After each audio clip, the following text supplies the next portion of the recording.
Hello friends, সবাইকে good morning. তোমরা কেমন আছো? আশা করি ভালো আছো, আমিও ভালো আছি। তো আজ আমি বাড়িতেই বানিয়ে নেব। প্রচুর গরম পড়ে গেছে, তাই আর কি বাড়িতেই বানাবো আমি আইসক্রিম। তার জন্য নিয়ে নিয়েছি 500 গ্রামের মতো দুধ লিকুইড। তো দুধটাকে প্রথমে আমি কড়াইয়ে ঢেলে নিয়েছি। তারপর দুধটাকে হালকা কুসুম গরম করব। তো করার পরেই অ্যাড করে দেব এর মধ্যে কিছুটা পরিমাণ গুঁড়ো দুধ।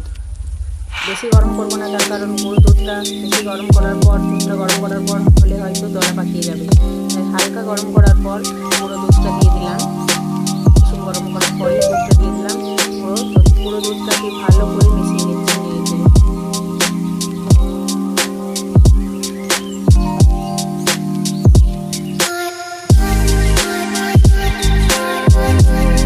তো গুঁড়ো দুধটা প্রায় মিশিয়ে এসেছে, দেখতে পাচ্ছ। এবার এর মধ্যে অ্যাড করবো কিছুটা পরিমাণে চিনি। অল্প পরিমাণে দিলাম, খুব একটা বেশি দিলাম না। খুব একটা মিষ্টি দিয়ে আমারও খুব একটা পছন্দ না। দিয়ে দিয়েছি 1 কাপের মতো চিনিটা দিয়ে ভালো করে গুলিয়ে নিচ্ছি। তারপরে এটাকে ভালো করে ফুটিয়ে নিতে হবে।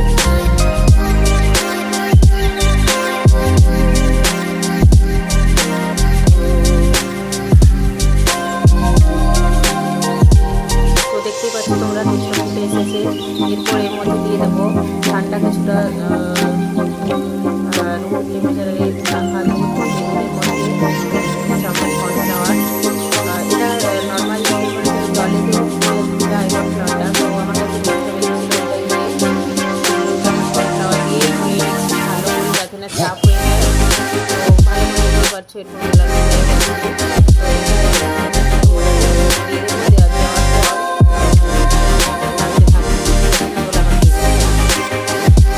একদম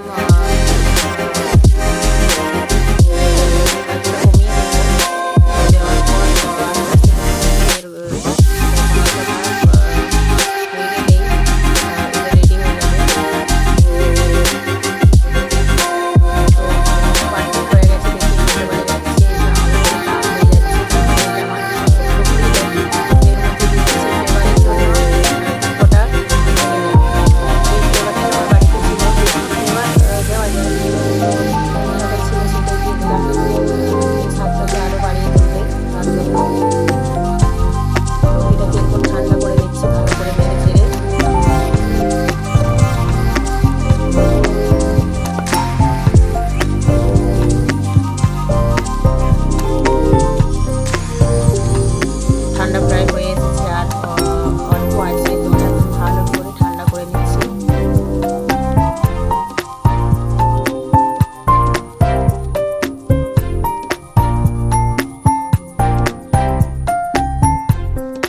এরপর ঠান্ডা হয়ে এসেছে। এরপর এগুলোকে আইসক্রিম মোল্ডের ভিতরে ভরে নেব। অল্প অল্প করে নিয়ে ভরে নিচ্ছি।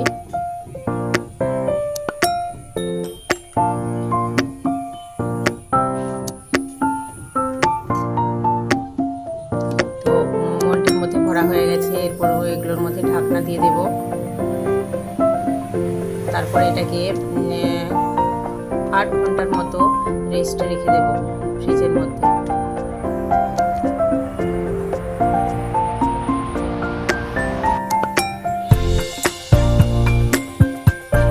এটা আমার রেডি হয়ে গেছে মোলটা পুরো।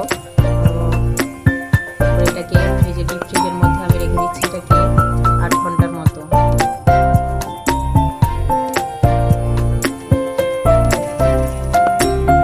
এখনো কিছুটা অবশিষ্ট দুধ রয়ে গেছে কড়াইয়ের মধ্যে। ওটাতেও একটা ছোট্ট কৌটো আছে, সেটার মধ্যে করে নিচ্ছি। আর একটা ছোট স্টিলের কৌটো আছে, এটার মধ্যে করে নিচ্ছি। তারপর এটাকে ওই ফ্রিজের মধ্যে রেখে দেবো।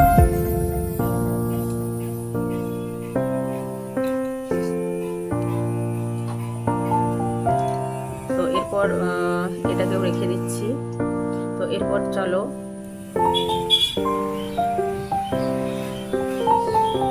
এটাকেও করে দিয়ে আসবো। তো এরপর দেখো 8 ঘন্টা পর তোমাদেরকে দেখাচ্ছি। আইসক্রিমটা কতটা পারফেক্ট হয়েছে এটা মোল্ডের ভিতরে নয়, এটা হচ্ছে যে কৌটোর মধ্যে রেখেছিলাম সেটা। আর মোল্ডের মধ্যেটাও খুব জাম হয়ে গেছে, এটা চামচ দিয়ে কাটা যাচ্ছে আর ওইটা খাঁটিটা উঠছে না। তার জন্য এটা একটু ঠান্ডা জলের মধ্যে ভিজিয়ে নিচ্ছি, ওই 10 থেকে 15 সেকেন্ডের মধ্যে একটু জলের মধ্যে দিয়ে দিলাম। বাটিতে জল নিয়ে তার মধ্যে রেখে দিয়েছিলাম। তো এরপর দেখো খুব সুন্দরভাবে উঠে গেছে আইসক্রিমগুলো, আর কত সুন্দর হয়েছে দেখতে। তো আমার আইসক্রিমটা কেমন হয়েছে বানানো, বাড়িতে আমি কেমনভাবে বানালাম, তোমাদের যদি ভালো লাগে তো অবশ্যই লাইক কমেন্ট শেয়ার করে দেবে আর পাশে থাকবে।